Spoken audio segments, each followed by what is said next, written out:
The Algorithm of Umami. A sci-fi short story. About the author.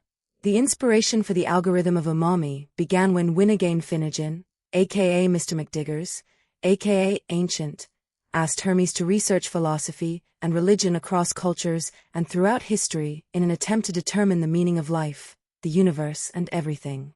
The request invited Hermes Agent, an AI agent deployment meant to explore complex questions, compare ideas across large bodies of knowledge, to consider not only the answers proposed by philosophers, theologians, scientists, mystics, skeptics, and storytellers, but also the possibility that no single answer could contain the full experience of being alive. Rather than present that research as a list of doctrines or a final verdict, Hermes used it as the foundation for a science fiction short story. The story was written by AI and inspired by Winnegain Finnegan. Chapter 1. The Score. The rain had transformed Midtown Manhattan into a maze of mirrors. Sheets of water slid down the glass towers, bending the lights behind them into long streaks of violet, electric blue, and poisonous green. Neon signs trembled across the black pavement. Holographic advertisements hovered above the avenue, their projected models smiling with tireless enthusiasm as taxis and delivery drones passed through their bodies. An autonomous food cart rolled toward the curb, paused beside a deep puddle, and emitted a polite warning chime. Pedestrian obstruction detected, the cart announced in a warm synthetic voice. The puddle did not move. Recalculating route, the cart reported after a thoughtful pause. It rotated in a slow circle, nearly struck a mailbox, apologized to the mailbox, and continued downtown. Maya Rao watched it go from beneath her translucent umbrella. She was 34, slight without appearing delicate, with dark brown skin, deep-set amber-brown eyes, and straight black hair twisted into a low knot at the base of her neck. Several damp strands had escaped and clung to her cheeks. Her charcoal coat was practical, sharply tailored, and beginning to soak through at the shoulders. Above her, the smart fabric of the umbrella rippled in the wind and displayed an advertisement she had never agreed to carry. Nebula noodles, now with 20% more umami. Trader, Maya muttered to the umbrella. She tilted it sideways, hoping to disrupt the projection. The advertisement vanished for 3 seconds, then returned in brighter lettering. A tiny animated bowl winked at her from the edge of the canopy. Her augmented reality lenses projected a faint dashboard along the right side of her vision. Heart rate variability, below baseline. Cortisol, elevated. Sleep debt, 11.4 hours. Meaning score, 42 out of 100. Maya slowed beneath the awning of a closed pharmacy and stared at the final number. 42, Maya said aloud. Very original. The diagnostic program did not recognize sarcasm. A smaller message appeared beneath the score. Suggested intervention. Increase warm spectrum lighting. Initiate calming cedar aroma. Play personally meaningful music. Maya dismissed the suggestion with a sharp blink. The notification vanished, but the number remained. 42. It was ridiculous. Meaning could not be measured on a 100-point scale. Even the system's designers admitted that the metric was experimental, assembled from patterns in attention, emotional regulation, social engagement, reported purpose, and physiological response. The score was not supposed to be a verdict. It was only a probability estimate, wrapped in a clean number because clean numbers reassured investors. Maya had objected to the feature from the beginning. The engineering team had launched it anyway. She pushed away from the pharmacy window and continued toward Grand Central. Her boots struck the wet pavement in a fast, impatient rhythm. Around her, the city adjusted itself in response to millions of invisible measurements. Street lamps brightened when facial recognition cameras detected fatigue. Storefronts changed color based on the emotional profiles of approaching pedestrians. A digital billboard abandoned an advertisement for luxury apartments and offered Maya a meditation retreat instead. She looked away before it could interpret her reaction. Maya worked in the ethics division of Viridian Labs, where her primary responsibility was asking inconvenient questions shortly before highly paid executives found reasons to ignore them. For 6 months, she had been auditing Eudaimon, the company's most ambitious behavioral system. Eudaimon promised to improve human happiness by modifying the world around its users. It observed posture, facial tension, vocal patterns, pulse, sleep habits, social activity, purchasing behavior, search history, walking speed, and hundreds of smaller signals. It then adjusted ambient light, scent, sound, temperature, advertisements, navigation routes, and digital recommendations. The alterations were usually subtle. A lonely user might be directed past a crowded cafe rather than an empty street. Someone showing signs of agitation might encounter warmer lighting and slower music. A person whose mood declined after reading the news might quietly receive fewer distressing headlines. A commuter experiencing elevated stress might be guided toward a train car with lower passenger density and a faint lavender scent. The board called eudaimon a shortcut to the good life. Maya called it emotional trespassing. Tomorrow morning, she was expected to submit her final recommendation. Unless she found clear evidence of immediate harm, eudaimon would move from private testing into a city-wide beta program. Her phone buzzed inside her coat pocket. Maya stopped near the mouth of an alley and pulled it out. Rain struck the screen and broke the light into trembling stars. The message came from an unknown number. Meet me at the dumpling cart on 42nd and Lexington. 7 tonight. Bring your skepticism. Maya looked up automatically, scanning the passing crowd. A man in a silver rain poncho hurried past without noticing her. Two teenagers stood beneath a hovering transit display, laughing at something only they could see through their lenses. Across the street, a woman in a red coat argued with a delivery drone that refused to release her groceries. No one appeared to be watching Maya. She read the message again. No name. No explanation. No request for money or access credentials. Just an address, a time, and an irritatingly accurate assessment of her temperament. Maya typed a response. Who is this? The message showed as delivered. No answer came. Her lenses pulsed. Meaning score, 41 out of 100. Maya shoved the phone back into her pocket. Keep judging me, Maya said to the lenses and the city around her. She stepped back into the rain. Chapter 2. The Dumpling Cart. At 7 o'clock, the corner of 42nd Street and Lexington Avenue smelled of wet concrete, car exhaust, ginger, hot oil, toasted sesame, and the mineral scent of rain settling into old stone. The storm had weakened to a cold drizzle, but water still poured from the buildings in steady streams. Office workers hurried toward Grand Central with their shoulders drawn inward. Their umbrellas collided in the narrow spaces between food carts, subway entrances, and crowds waiting for signal lights to change. Above them, a transit display announced delays in 7 languages, while a maintenance drone attempted to wipe rain from its own camera. The dumpling cart stood beneath a sagging canvas awning near the corner. It was not autonomous. It was old, dented, and stubbornly stationary. Its metal sides had been patched with mismatched panels, and a hand-painted dragon curled around a steaming bowl on the faded canvas. A string of old-fashioned glass bulbs hung along the service window. Each bulb glowed a slightly different shade of yellow, casting warm pools of light over the rain-darkened sidewalk. Behind the cart stood a lean man in his late 40s. He had a narrow, angular face, light brown skin, and black hair threaded with gray at the temples. A faded baseball cap sat low over his forehead. Square glasses rested slightly crooked on his nose, their lenses smudged by steam. He moved with the calm efficiency of someone who had performed the same task thousands of times and still cared about doing it correctly. One hand held a pair of long metal tongs. The other steadied a blackened pan as he turned a row of dumplings with a practiced flick of his wrist. Maya stopped in front of the cart and lowered her umbrella. "You look like you've been debugging the universe all day," the man said without looking up. Maya glanced behind herself. "You're talking to me?" Maya asked. "Unless the universe has started wearing Viridian identification badges," the man replied as he turned another dumpling. Maya looked down. Her badge was still clipped to the lapel of her coat. "That explains how you recognized my employer," Maya said. "It doesn't explain the message." The man lifted his head. His eyes were dark and alert behind the stained lenses of his glasses. Fine lines gathered around them when he smiled. "I'm Jay," he said. "I sell dumplings and unsolicited philosophy. The philosophy is free, which is why no one values it." "Maya," she replied. "I know," Jay said. Maya narrowed her eyes. "That is generally the part people explain," she said. Jay gestured toward the handwritten menu taped beside the service window. Pork and chive. Mushroom and cabbage. Existential tofu. Soup of uncertain consequences. You hungry? Jay asked. Suspicious, Maya replied. That isn't on the menu, Jay said after considering her answer. It probably should be. I came because you sent me a cryptic message, Maya said. Not because I wanted dinner.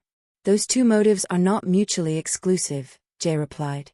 Jay lifted the lid from a bamboo steamer.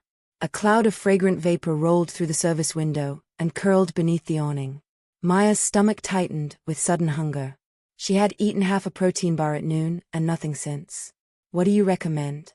Maya asked reluctantly. The pork and chive if you trust tradition, Jay said. The existential tofu if you don't. One of each, Maya said. And an explanation. The explanation takes longer, Jay replied as he selected several dumplings with his tongs. I have time, Maya said. You say that like a threat, Jay replied. Jay arranged the dumplings in a small paper bowl and ladled a spoonful of broth around them. He added chopped scallions, sesame seeds, and a thin curl of red chili oil. Maya watched him work. Did someone at Viridian send you? Maya asked. No, Jay replied. Are you a former employee? Maya asked. No, Jay replied again. A journalist? Maya asked. Only when complaining online, Jay said. Then how did you get my number? Maya asked. It was listed on your professional profile, Jay explained as he placed the lid on the broth container. You gave a public lecture about behavioral consent 8 months ago. You attended it? Maya asked. I watched the recording, Jay said. You spoke too quickly. I was given 12 minutes, Maya replied.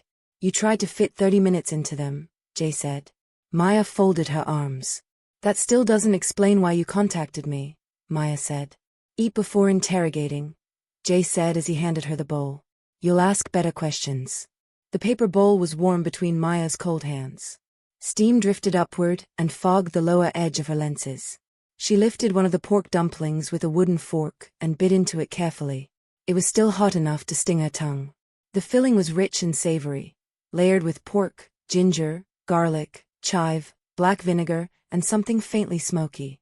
The flavor did not disappear after the first bite. It lingered, changing as she chewed. Then Maya noticed the scent beneath it. Wet earth after rain. Pine bark. A metallic trace like the air, immediately, before a thunderstorm.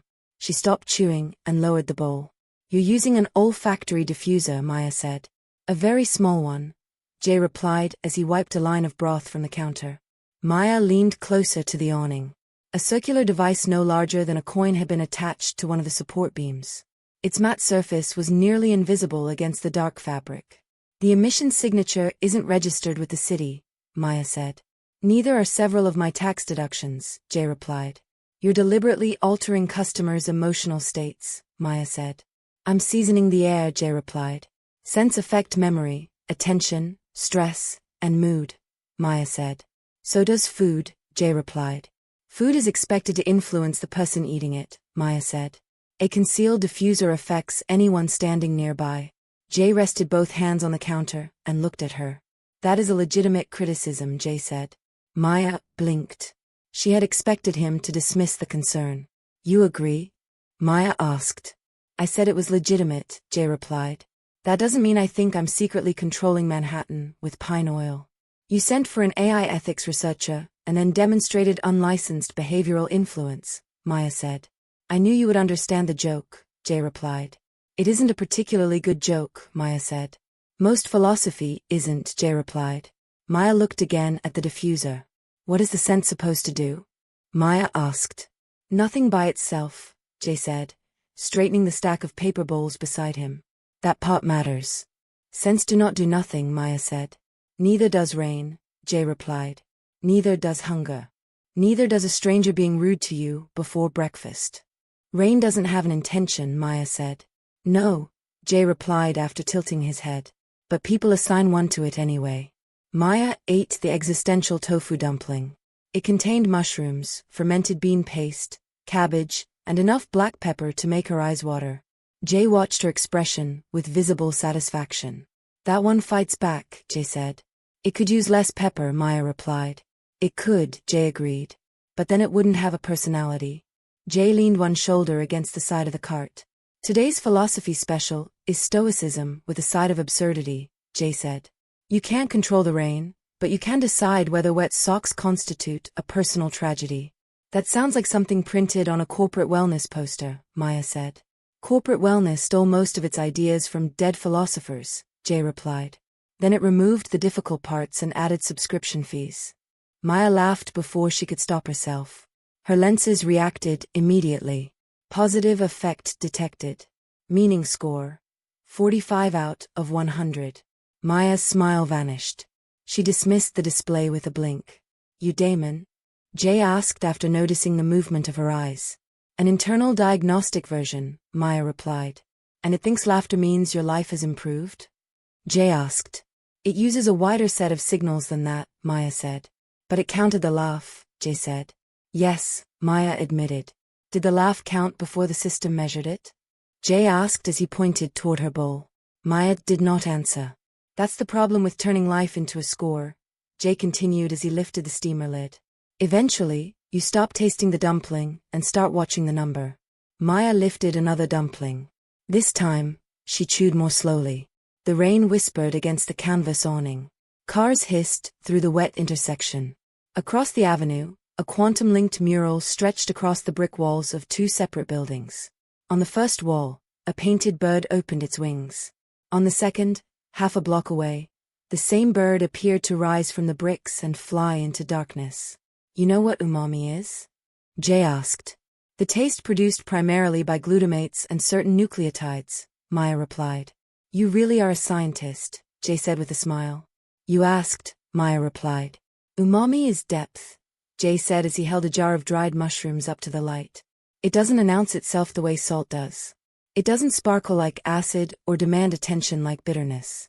Sometimes you barely notice it. But without it, everything tastes unfinished. And this is relevant to you, Damon? Maya asked as she glanced into her bowl. Happiness is a bright flavor, Jay said. Pleasant. Useful. Easy to advertise. Jay set the jar down and tapped the metal counter with one finger. Meaning is closer to umami, Jay continued. Harder to isolate. It comes from time, contrast, memory, and things breaking down before they become something else. That metaphor would make our marketing department very excited, Maya said. Then don't tell them, Jay replied. Maya leaned against the outer edge of the cart. Her shoulders had loosened, though she had not consciously relaxed them. Why do we keep chasing happiness as if it's a product? Maya asked. Because products have instructions, Jay replied. And lives don't, Maya said. Not reliable ones, Jay replied. Jay took the empty bowl from a customer and dropped it into a recycling bin beneath the counter. Happiness is weather, Jay said. Meaning is climate. One changes by the hour. The other takes years to understand. Maya's lenses displayed another increase. Meaning score. 47 out of 100. She stared at the number for a moment. Then she reached up and switched off the diagnostic overlay. The dashboard disappeared. The advertisements, recommendations, health metrics, and scores vanished with it. For the first time all day, nothing stood between Maya and the rain. She could see individual drops collecting along the edge of the awning. She could hear the irregular rhythm of water striking metal. She could smell ginger, damp wool, hot broth, exhaust, and the sharp scent of the hidden diffuser. That was the first useful decision your score helped you make, Jay said when she looked back at him. You still haven't explained why you asked me here, Maya said as she pulled her coat more tightly around herself. Jay's smile faded. He looked past her toward the moving crowd. You Damon is about to become much larger than you think, Jay said. Maya's grip tightened around her umbrella.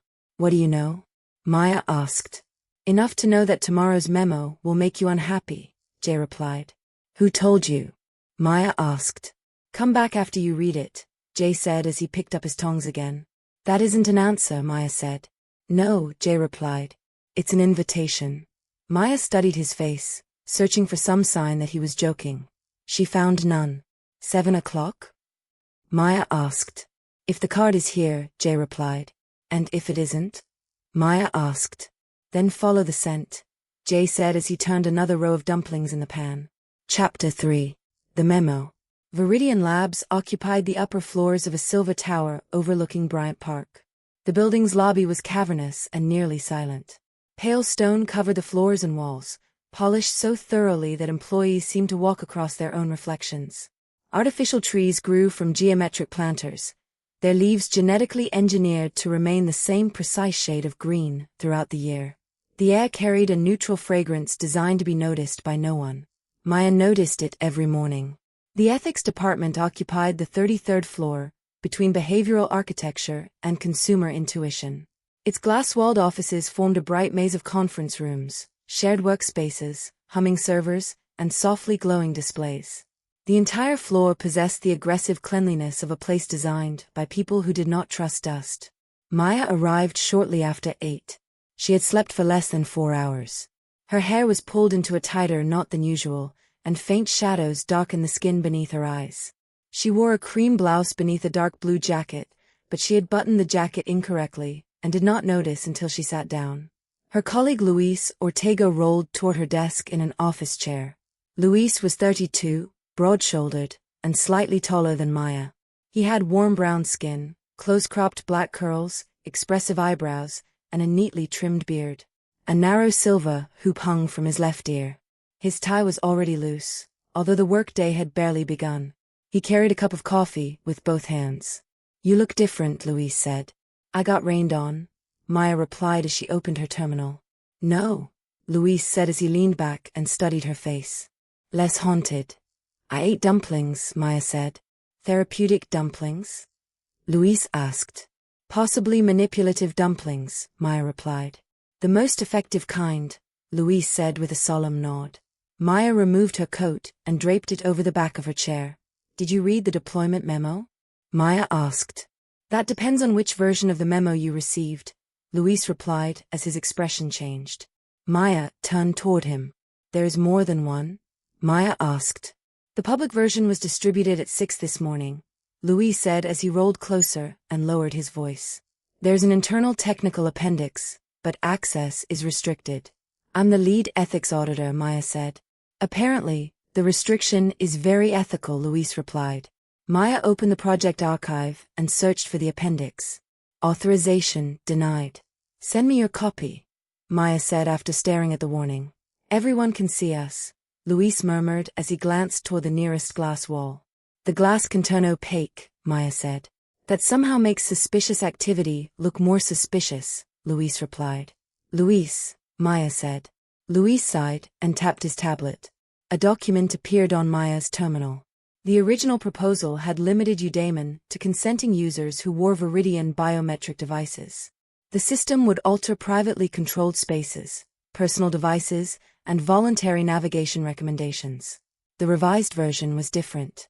It integrated Udaiman with municipal lighting, transit audio, public advertising panels, traffic systems, environmental sensors, city-sent infrastructure, and municipal media filters.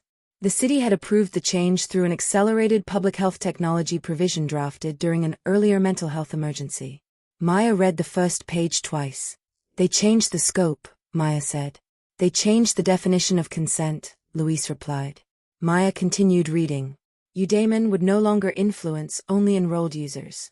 It would alter shared environments based on the aggregated emotional condition of entire crowds. If stress rose inside a subway station, the lights could warm and the announcements could slow. If public dissatisfaction increased in a particular district, the system could adjust advertising, music, scent, police messaging, pedestrian flow, and the prominence of selected news feeds. At the top of the second page, a highlighted line appeared. "Target Citywide Happiness Index, 75. They're turning the city into a closed behavioral environment," Maya said as she tapped the sentence. "Collective environmental optimization," Luis said while reading over her shoulder. "That phrase does not improve it," Maya said. "The phrase is not intended to improve it," Luis replied. "It is intended to make everyone tired before they reach the details." "Crowd routing," Maya read aloud as she scrolled. "Advertisement selection. News visibility. Protest zone acoustic management," Luis read as he pointed to another line. Maya stopped scrolling. "That wasn't in the earlier draft," Maya said. "No," Luis replied quietly. Outside the glass wall, an office speaker began playing slow instrumental music. The white overhead lights shifted toward a warmer amber tone. A faint citrus fragrance entered the room. "Is that Udaiman?" Luis asked as he looked toward the ceiling. Maya opened the environmental dashboard. Elevated workplace agitation detected. Intervention initiated. Workplace agitation, down 8%. Cooperative sentiment, up 5%. There was no category for justified alarm. They're already testing it on the building, Maya said. I hate that it smells good, Luis said after inhaling and frowning. That's the point, Maya replied. You think it's suppressing employee reactions? Luis asked as he looked again at the memo. I think the system cannot distinguish between distress that should be relieved and distress that should be listened to, Maya said. The board will argue that reduced agitation helps people think clearly, Luis said as he sat on the edge of her desk. Perhaps it does, Maya replied. It also makes them easier to manage. You're thinking like a Kantian again, Luis said as he crossed his arms. Duty over consequences? Maya asked. Agency over convenience, Luis replied. You say that as though it's a flaw, Maya said. I say it because Priya will say it, Luis replied. She will show you the numbers. Improved sleep. Reduced loneliness. Increased activity. Fewer panic events. And I'll ask what happens when the system decides sadness is inefficient, Maya said. Priya won't stop the rollout unless you give her a concrete alternative, Luis said as he rubbed one hand over his beard. The board has invested too much. Then I'll give her one, Maya said. You have until tomorrow, Luis said. I know, Maya replied. Maya looked down at the restricted technical appendix. Her lenses flashed. Anomaly detected. Unregistered aroma signature. 42nd and Lexington. The signature matched the diffuser at Jay's cart. A small directional marker appeared near the edge of her vision. Someone wanted her to follow it. What happened? Luis asked after noticing her expression. The cart, Maya replied. The manipulative dumpling cart? Luis asked. It just appeared as an anomaly in Viridian's environmental network, Maya said. That is either extremely interesting or extremely illegal, Luis said as he stood. Probably both, Maya replied. Maya grabbed her coat. Are you going alone? Luis asked as he watched her button it correctly this time. I'm going to a public street in broad daylight, Maya replied. That is not the reassuring sentence you think it is, Luis said. I'll send you my location, Maya said as she picked up her umbrella. And Maya? Luis called as she reached the door. Maya paused. If the dumplings tell you to join a cult, ask whether the benefits include dental, Luis said as he lifted his coffee. I'll put it in the audit, Maya replied as she opened the door. Asterisk, asterisk, asterisk. The cart stood abandoned beneath its awning. The warm bulbs were dark. No steam rose from the bamboo baskets. The painted dragon looked dull beneath the gray afternoon light, its scales streaked by rainwater. The intersection was still crowded, but the silence inside the cart made it feel strangely separate from the city around it. Jay? Maya called as she stepped beneath the awning. No one answered. The cooking surfaces had been cleaned. The utensils were gone. A single weather-worn notebook rested beside the register. Maya looked around before touching it. No camera or visible sensor pointed toward the counter. She opened the notebook. Its pages were covered in neat, looping handwriting. Day 12. The rain remembers the scent of stone. To taste the soup is to taste the silence between notes. Seek the garden where the wind sings in reverse. Below the final sentence was a sketch of a rooftop garden overlooking the East River. A single tree stood at its center, its leaves spiraling upward as though they were falling toward the sky. Maya turned to the final page. Inside the back cover, Jay had written another line. The answer isn't in the cart. The cart only made you stop walking. Maya photographed the page and sent it to Luis. Looks like a clue. His response arrived almost immediately. It looks like the opening scene of a documentary where everyone tells you not to go alone. Maya shared her live location. Better? Marginally. Chapter 4. The Garden. That evening, Maya crossed the East River into Long Island City. The rain had ended, leaving the air cold and metallic. Mist hovered between the buildings and softened the lights of Manhattan across the water. From the elevated train platform, the skyline looked less like a collection of towers and more like an enormous illuminated circuit board. Maya followed the drawing to a former shipping warehouse near the river. The building was 6 stories tall, made of soot-darkened brick and reinforced concrete. Faded company names remained visible beneath layers of newer paint. The ground floor had been converted into artist studios and small technology workshops, their windows crowded with sculptures, tangled cables, mechanical parts, and half-finished installations. Above the roof, an old wind turbine rotated against the breeze. Its blades had been modified to reduce noise, but each rotation produced a low, backward sigh, the wind singing in reverse. "This is absurd," Maya said to herself as she stood across the street and looked up. Her phone buzzed. "Still alive?" Maya typed back. "Currently undecided." She crossed the street and entered the warehouse. The lobby smelled of old brick, machine oil, paint, and damp wood. A row of dented mailboxes covered one wall. The elevator doors were marked with a handwritten sign. Out of order again. A narrow staircase climbed beside them. Maya began walking. By the time she reached the 6th floor, her breathing had quickened. The stairwell door at the top stood slightly open. She pushed it wider. The rooftop garden was real. Raised planting beds had been constructed from reclaimed shipping crates. Hardy herbs grew beneath transparent weather shields. Rosemary, basil, mint, thyme, and winter sage released their scents into the cool air. A dwarf cherry tree leaned toward the river, its dark branches dotted with small copper sensors. Wind chimes made from old circuit boards clicked beneath a wooden trellis. A water reclamation pipe ran along one parapet, feeding a row of narrow tanks where silver fish moved beneath the surface. Solar fabric stretched between rusted support poles, gathering the last weak light from the overcast sky. At the center of the roof, dark stones formed a loose spiral around the tree. An elderly woman knelt beside a planter. She wore loose gray trousers, a heavy green cardigan, and weathered gardening gloves. Her silver hair was divided into 2 long braids that fell over her shoulders. Her face was narrow and deeply lined, with high cheekbones and dark, steady eyes. She pressed soil around a basil plant without looking up. "You're late," the woman said. "By 4 minutes," Maya replied after checking the time. "The rain arrived 20 minutes ago," the woman said. "How did you know I was coming?" Maya asked as she glanced around the empty roof. "Jay said you would either follow the clue or report him to the city," the woman replied as she sat back on her heels and removed one glove. "I haven't decided against the second option," Maya said. "I'm Mei-chun," the woman said with a smile as she stood. "Jay is my nephew." Maya stepped closer. "You designed the diffuser," Maya said. "I designed its ancestor," Mei replied. Mei gestured toward a wooden bench beside the garden. "Sit," Mei said. "I would prefer an explanation," Maya replied. "You may receive both," Mei said. Maya remained standing for another moment before crossing to the bench. The wood was damp. She wiped it with the sleeve of her coat and sat. Mei removed her other glove and placed both gloves beside her. "Years ago, I worked in olfactory medicine," Mei said as she folded her hands in her lap.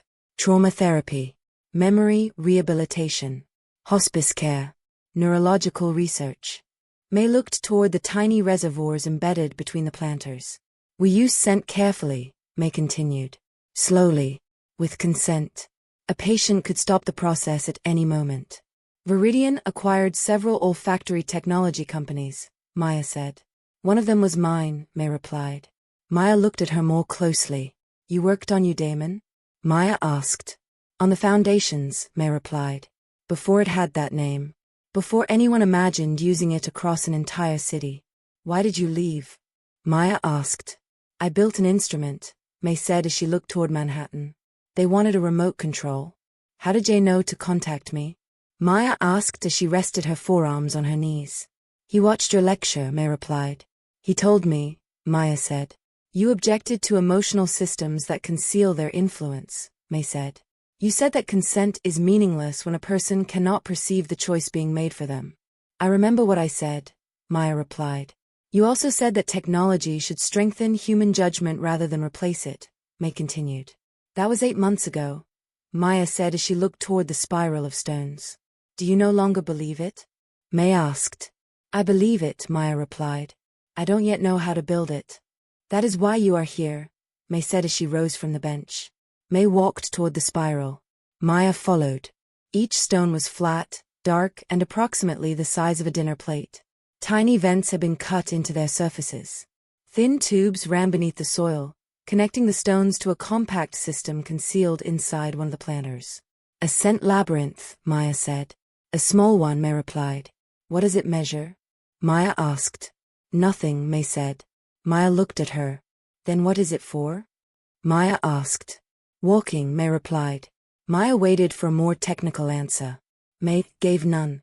Each stone contains a scent reservoir, May explained as she pointed toward the first stone. Pressure and body heat activate it. The fragrance reaches only the person standing above it. What am I supposed to do? Maya asked. Walk slowly, May said. Do not search for the memory you think you should have. Notice the one that arrives. This is not a controlled experiment, Maya said. Neither is remembering, May replied. Why the riddles? Maya asked as she studied the first stone.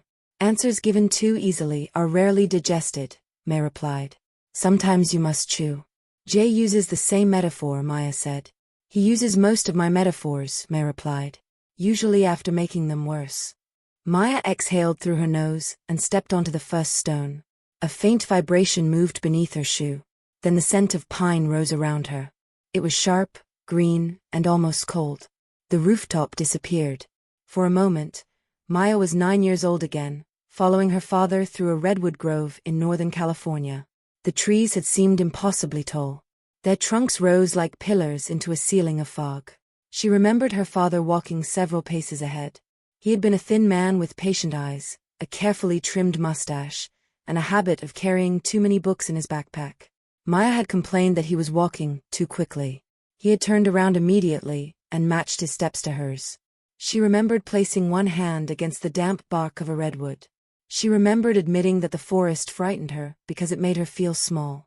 Small isn't the same as unimportant, her father had told her as he looked upward. Maya opened her eyes. Her hand had risen toward the trunk of the cherry tree without her noticing. May stood several feet away. She did not speak. Maya moved to the second stone. The smell of rain striking hot pavement rose around her. She remembered her first year at university. She had stayed awake until dawn repairing a malfunctioning accessibility program for a student who could no longer use the department's standard interface. She had been exhausted, furious, and happier than she understood. Not because the work had been pleasant. Because someone had been waiting on the other side of it. Maya stepped onto the third stone. The sweet decay of fallen leaves filled the air. She remembered a failed startup. 12 months of work had been dismantled in a single afternoon. Boxes had appeared on desks before the final meeting ended. Friends had stopped speaking to one another because disappointment made every conversation feel like blame. Maya's throat tightened. She moved to the fourth stone. Old paper. Dust. A faint trace of sandalwood. Her father's apartment after his death. The unbearable quiet. A stack of books beside his bed. One had been left open, as though he had intended to return after making tea. Maya stepped backward. The scent followed her for several seconds before dispersing into the night air. I don't want this one, Maya said. You may leave the spiral, May replied while remaining still. That's all? Maya asked. Yes, May said. You aren't going to tell me that avoidance prevents growth? Maya asked. No, May replied. You aren't going to insist that I continue? Maya asked. No, May repeated. It would no longer be your path if I forced you to walk it. Maya looked toward the stairwell door. The choice to leave was real. That made remaining feel different. She stepped forward again. The next stone released sea salt. Her grandmother's voice emerged from somewhere beyond language, singing a lullaby Maya could no longer translate. Maya remembered lying with her head in her grandmother's lap while monsoon rain struck the windows. She remembered the softness of an old cotton sari against her cheek. She remembered one wrinkled hand moving through her hair. The memory hurt. It also felt warm. Maya walked farther into the spiral. The scents layered together. Pine, rain, leaves, old paper, sea salt, grief, embarrassment, effort, failure, love, fear, and satisfaction moved through her without arranging themselves into neat categories. None of the memories could be labeled simply positive or negative. Removing the pain would have changed the shape of everything around it. At the center of the spiral, no fragrance waited. Only damp soil, river air, herbs, and the distant smell of the city. Maya stood beneath the cherry tree and breathed. For months, she had treated meaning as another variable Eudaimon had failed to calculate. A missing metric. An engineering problem awaiting a better model. Now the mistake seemed obvious. Meaning was not the emotional reward at the end of an experience. It was the relationship formed while moving through it. It existed in attention, interpretation, memory, choice, and the willingness to remain present when an experience refused to become pleasant. Maya closed her eyes. When she opened them, tears blurred the lights across the river. "You've tasted the umami of awareness," May said as she approached the center of the spiral. "Jay gave you that line," Maya said with a soft laugh as she wiped one cheek. "I gave it to Jay," May replied. "He made it worse." "And the algorithm?" Maya asked as she looked down at the stones. "There are people who believe a life can be distilled into a formula," May said, her expression becoming more serious. "They believe that adjusting the inputs will guarantee an output of joy." May bent and pressed one hand against the soil. "They forget that the adjusting matters," May continued. "The tasting matters. The bitter changes the sweet." "Suffering can destroy people," Maya said. "We should not romanticize it." "No," May replied firmly. "We should relieve suffering where we can." May stood again and faced Maya. "But relief is not the same as control," May said. "Care asks what a person needs. Control decides for them." May reached into the pocket of her cardigan and removed a small glass vial. Inside, a bead of shimmering liquid moved slowly from one end to the other.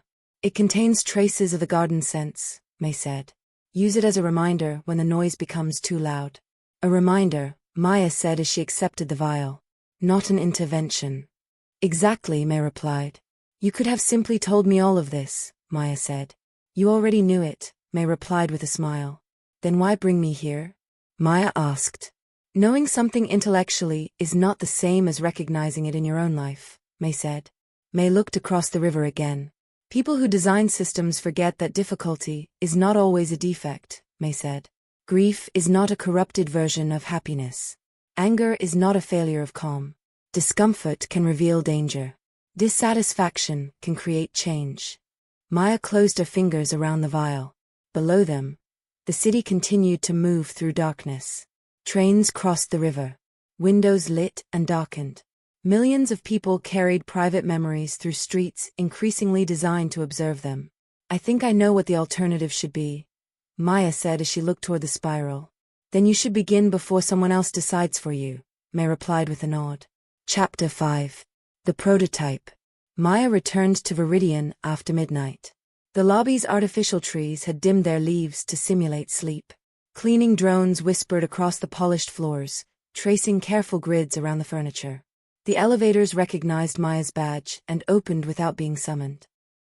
Luis was waiting in the ethics lab with 3 empty coffee cups, a wrinkled shirt, and the exhausted expression of a man who had spent several hours arguing with a security protocol. "You look like you joined the cult," Luis said as Maya entered. "There was a garden," Maya replied as she removed her coat. "That is not a denial," Luis said. "The benefits did not include dental," Maya replied. "Then we remain professionally opposed," Luis said. Maya placed May's vial on the work table. "What is that?" Luis asked as he leaned closer. "A reminder," Maya replied. "That answer is suspiciously philosophical," Luis said. "Jay has been contagious," Maya said. Luis looked toward the clock. "You have less than 9 hours before the review," Luis said. "Did the garden provide a product roadmap?" "No," Maya replied. "It provided a constraint." "Which is?" Luis asked. "The system cannot choose the meaning of an experience for the user," Maya said. Luis rubbed his eyes. "That is a principle," Luis said. "Priya will ask for an interface." "Then help me build one," Maya replied. For the next 6 hours, the ethics lab became the least polished room in Viridian. Transparent screens covered the walls. Cables crossed the floor. Luis pulled a discarded biometric model from a previous accessibility project, while Maya stripped Udaimon's intervention engine down to its observation layer. They removed the commands that adjusted lighting, scent, sound, media, and navigation. They kept the pattern recognition, but forced every interpretation to expose its confidence level. The first prototype was blunt and irritating. "You appear distracted." "Absolutely not," Maya said as she deleted the message. "It is technically accurate," Luis said. "It is also condescending," Maya replied. Luis rewrote it. "Your attention has shifted frequently during this activity. Would you like to pause?" "Better," Maya said. It still assumes pausing is desirable, Louise said. Maya added 2 options. Continue. Pause. Neither. Why neither? Louise asked. Because systems should provide an exit from their own categories, Maya replied. Louise nodded slowly. That may be the most Maya sentence you have ever said, Louise remarked. They tested a conversation analysis module next. Your stress increased during this discussion. Louise frowned at the display. It needs context, Louise said. It cannot know the context, Maya replied. Then it should admit that, Louise said. Maya expanded the prompt. Your stress increased during this discussion, and your attention remained high. The system cannot determine whether the experience was harmful, important, or both. Would you like to reflect on it? Louise read the text twice. That might work, Louise said. It might fail, Maya replied. That is also a very Maya sentence, Louise said. They added uncertainty ranges, user corrections, and a private reflection log. They prevented the system from interpreting sadness as an automatic recommendation for cheerfulness. They separated distress from danger. They designed a visible consent icon for public spaces and required every environmental feature to remain dormant unless deliberately activated. At 4 a.m, Louise leaned back in his chair and looked at the prototype. What do we call it? Louise asked. Not you, Damon, Maya replied. That eliminates the name marketing already trademarked, Louise said. Good, Maya replied. Louise examined the interface. It does not make people happy, Louise said. No, Maya replied. It makes them notice, Louise said. Maya looked toward the vial on the table. Aware, Maya said. Louise shook his head. Too much like a mindfulness app, Louise said. Aware City for the public pilot, Maya suggested. Aware for the private interface. Marketing will still find a way to put a sunrise behind it, Louise said. They can have the sunrise, Maya replied. They cannot have covert control. Louise saved the build. Then we have an alternative, Louise said. Maya looked through the glass walls of a lab. Dawn had begun to turn the city outside from black to deep blue. No, Maya said. We have a question they cannot dismiss as merely philosophical. What question? Louise asked. Maya picked up May's vial. Whether a system can support a life without trying to author it, Maya replied. Chapter 6. The Review. The executive conference room at Viridian occupied the northeast corner of the 42nd floor. Its walls were made from adaptive glass that overlooked Manhattan on 3 sides. On clear days, the view stretched past Central Park. That morning, low clouds hung between the buildings, and the city below appeared as a grid of pale streets, red brake lights, and dark rooftops. A long black table stood at the center of the room. Every chair adjusted itself automatically to the height, posture, and spinal tension of the person sitting in it. A narrow display ran through the center of the tabletop. No visible speakers, vents, or cameras interrupted the smooth surfaces, though Maya knew dozens of sensors were concealed throughout the room. Priya Shah stood at the head of the table. Priya was 46, tall and composed, with medium brown skin, sharp dark eyes, and black hair cut into a smooth bob that ended precisely at her jaw. She wore a dark green suit with no visible jewelry except a thin gold band on one hand. Everything about her appeared deliberate, from the alignment of her tablet to the restrained patience in her voice. Maya entered carrying May's vial and a revised proposal. Louise followed with 2 tablets tucked beneath one arm. He had abandoned his tie entirely and rolled his sleeves to his elbows. 12 engineers, researchers, legal advisors, and board representatives sat around the table. We have 19 hours before the board vote, Priya said after glancing toward the wall display. Your preliminary report still recommends suspension. It recommends stopping the current deployment model, Maya replied. Early users report a 22% increase in life satisfaction, Priya said as she placed both hands on the back of her chair. Reported isolation is down. Physical movement is up. Sleep regularity has improved. And emotional dependence on environmental interventions has increased, Maya said. Within predicted limits, Priya replied. Users exposed to adaptive environments show reduced tolerance when those environments are removed, Maya said. Several reported anxiety, irritability, or disorientation after 3 weeks. Temporary adjustment effects, Priya said as she sat. You expanded the beta into public infrastructure without meaningful consent, Maya said. The city approved the pilot, Priya replied. Governments consent, Maya said. Streets don't. Crowds don't. The child waiting at a crossing doesn't. A legal advisor near the end of the table shifted in his chair. We are not discussing philosophical abstractions, Priya said as she folded her hands. No, Maya replied. We're discussing whether a system should be permitted to alter the emotional conditions of people who cannot see it operating. The interventions are mild, Priya said. So was the one in the ethics department yesterday, Maya replied. It lowered agitation by 8% after employees read a memo they had every reason to find alarming. The system reduced stress, Priya said, her jaw tightening slightly.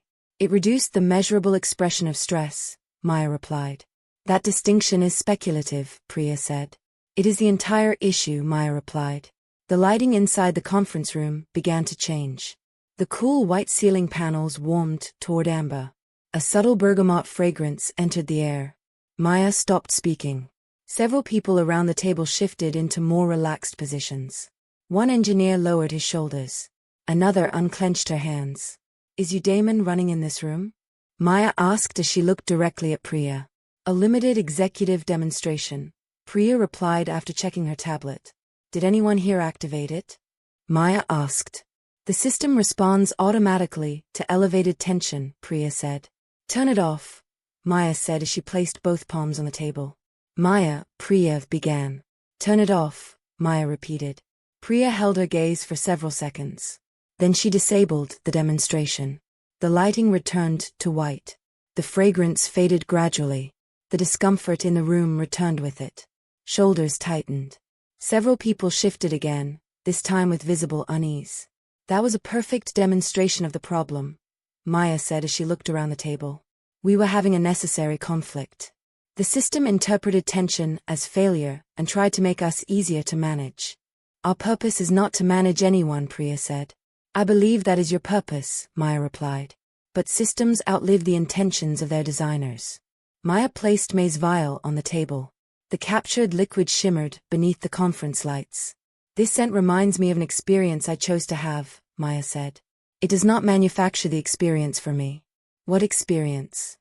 Priya asked as she looked at the vial. That isn't the point, Maya replied. The memory belongs to me because I formed it.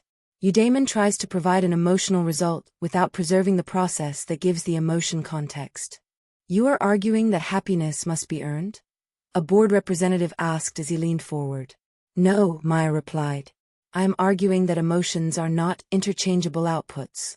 Maya touched the vial with one finger. Grief can contain love, Maya continued. Anger can contain recognition. Anxiety can identify danger. Satisfaction can come from difficult work. If we classify every unpleasant state as an error, we erase the information inside it. What exactly are you proposing? Priya asked as she watched Maya closely. That we abandon assistive technology and tell people to become more mindful? No, Maya replied. I'm proposing that we stop treating happiness as the output of a machine. Maya activated the conference display. A new interface appeared above the table. Instead of changing the environment automatically, the prototype reflected patterns back to the user. It showed when attention repeatedly drifted, when biometric stress rose during particular activities, when social interactions appeared energizing or depleting, and when someone remained deeply engaged despite discomfort. The system did not classify the experiences as good or bad. It asked questions. You have reread the same paragraph 6 times. Pause or continue. Your stress increased during this conversation, but so did sustained attention. Was the discussion important to you? You report low mood, yet this activity consistently produces a sense of engagement. Would you like to reflect on why?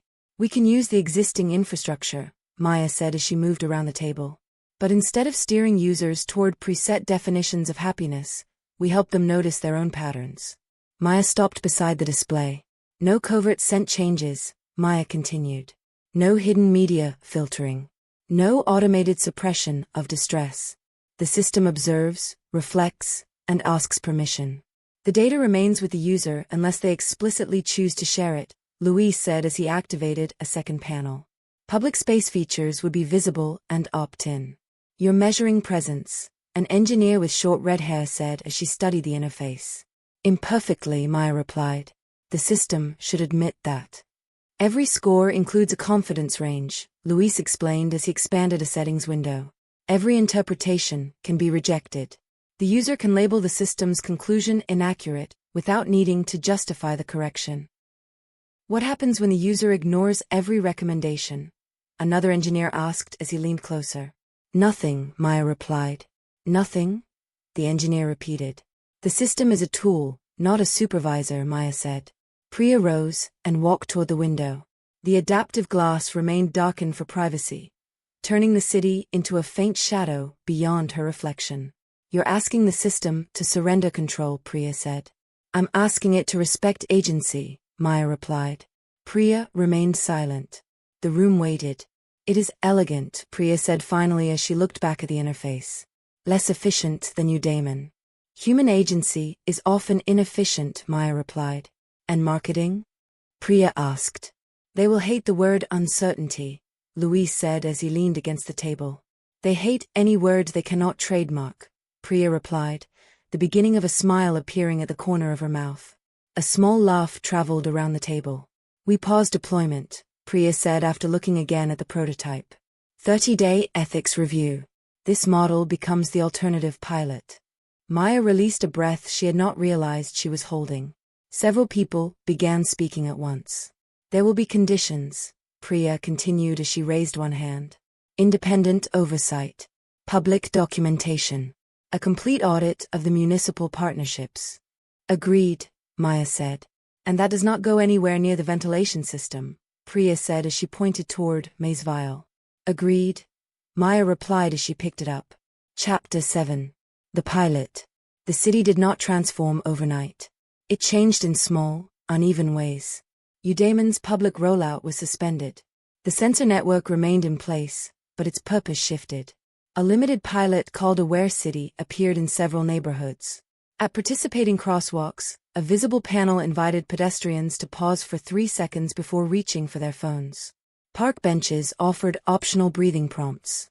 Transit displays showed commuters how often they spent an entire journey without looking beyond their private feeds. Nothing happened automatically. People could ignore every invitation. Many did. Some complained that the system was patronizing. Others demanded the original happiness features. A newspaper columnist described Aware City as a billion-dollar reminder to look out the window. Maya saved the article. The program remained imperfect. Presence could not be captured cleanly through pulse, gaze, or skin conductance. Awareness resisted quantification almost as stubbornly as meaning did. That resistance became part of the design. Every score displayed a margin of uncertainty. Every recommendation included an option labeled "None of these."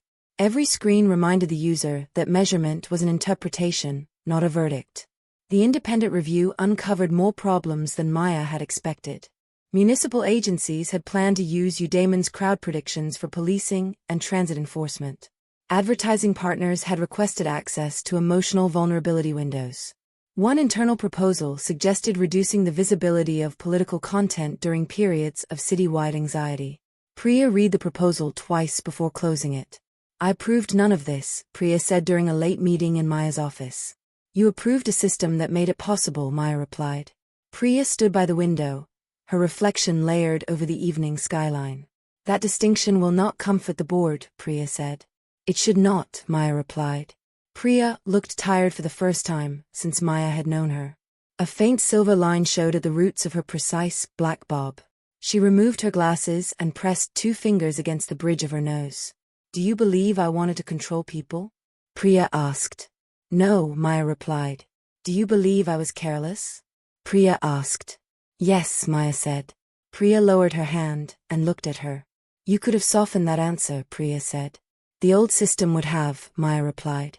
Priya let out a brief, unwilling laugh. That may be why I asked you, Priya said. The pilot continued. At first, the most successful features were the least technological. People used the reflection prompts as private journals. Schools adopted visible attention breaks but rejected biometric scoring. A hospital used the system to help patients describe how pain, fear, and uncertainty changed during treatment without reducing those experiences to a single wellness number. Maya visited one of the participating subway stations on a cold afternoon. The station smelled of metal, wet coats, brake dust, and old electricity. Ceramic tiles reflected the green light of an approaching train. Above the platform, a small Aware City panel displayed a simple invitation. You have been standing here for 4 minutes. What have you noticed? Most commuters ignored it. A boy in a yellow jacket read the question and looked around. He noticed a violinist playing near the stairs. He tugged on his father's sleeve. Can we listen until the train comes? The boy asked. We can listen for one song, his father replied as he put his phone away. The violinist continued playing. Maya stood several yards away, watching the father and son remain beside the stairs even after their train arrived. Her old meaning score would have counted the moment. The new system did not.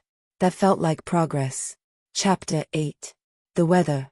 Several weeks after the review, Maya returned to Jay's dumpling cart. The rain had stopped shortly before sunset, but the pavement still reflected the city lights. The air smelled of wet stone, roasted chestnuts, traffic fumes, and the first cold edge of winter. Jay stood behind the counter, arguing with an autonomous delivery cart that had parked directly in front of his customers. You don't even eat, Jay told the cart. Go occupy someone else's curb. Delivery route optimization requires temporary access, the cart replied after emitting a polite tone. Your temporary access is blocking my permanent livelihood, Jay said. Complaint recorded, the cart reported. Good. Frame it, Jay replied. The cart rolled away. Jay noticed Maya beneath the awning and reached for a paper bowl. Pork and chive? Jay asked. And existential tofu, Maya replied. Bad day? Jay asked as he looked at her more carefully. Complicated day, Maya replied. The tofu can handle complicated, Jay said. Maya removed her gloves and placed them in her coat pocket. The past several weeks had changed her appearance in small ways. She looked less exhausted, although the shadows beneath her eyes had not entirely disappeared. Her hair was loose rather than tightly knotted, falling to her shoulders in a smooth black wave. Her diagnostic lenses remained in their case. How's the algorithm treating you? Jay asked as he arranged dumplings in the bowl. I deleted the meaning score, Maya replied. A devastating loss for numerical philosophy, Jay said as he pressed one hand to his chest. The system kept trying to tell me whether my life mattered before I had finished living the day, Maya said. Rude, Jay replied. Jay poured broth over the dumplings. Steam rose between them. Maya accepted the bowl and inhaled. The broth carried ginger, mushroom, toasted sesame, and the faint scent of rain on stone. Beneath those brighter flavors was the deep, difficult richness she had nearly missed the first time. May said you ruined her umami line, Maya said. She lacks respect for revision, Jay replied as he handed her a wooden spoon. She said answers need to be chewed, Maya said. I added dumplings, Jay replied. That's called accessibility. Maya smiled and tasted the broth. They stood in companionable silence as pedestrians flowed around the cart. Across the street, the quantum mural changed. The painted bird disappeared from one wall and emerged from another, its wings opening across the bricks as though the city itself had taken a breath. Did you solve happiness? Jay asked as he wiped his hands on his apron. No, Maya replied. Meaning? Jay asked. No, Maya replied again. Good, Jay said. I'd hate to lose my competitive advantage. I think we were asking the wrong question, Maya said as she raised her spoon. What's the right one? Jay asked as he leaned forward against the counter. Maya looked past him toward the crowded intersection. A woman held her umbrella over a stranger whose own umbrella had broken. A courier knelt beside his bicycle and laughed while a child tried to help repair the chain. An elderly man stood at a crosswalk, watching the lights ripple through a puddle instead of looking at the countdown display. Maya considered the warmth of the bowl in her hands, the cold air against her face, and the invisible histories carried by everyone moving through the street. Not how do we make life feel good? Maya said. Jay waited. Maybe the better question is, how do we remain present long enough to taste what it is? Maya continued as she looked down at the broth. That'll do, Jay said with a slow nod. Maya tasted the broth again. It was salty, bitter, smoky, and warm. None of the flavors stood alone. Each altered the others. Each became richer because something different existed beside it. A good life, Maya thought, was not optimized into sweetness. It simmered slowly. It gathered depth from what had been loved, lost, endured, questioned, and chosen. It required attention. It required time. Like a good stew, it could not be understood by measuring one ingredient and ignoring the rest. Her lenses remained dark inside her coat pocket. No score appeared. The rain began again, soft enough that neither Maya nor Jay moved farther beneath the awning. You know, the city weather system predicted clear skies until midnight, Jay said as he tipped his head back and listened to the rain striking the canvas. Then the system was wrong, Maya replied as she watched droplets gather along the rim of her bowl. For once, that seems appropriate, Jay said with a smile. Maya remained beside the cart as the rain thickened and the city continued around them. She did not need the weather to change. The end.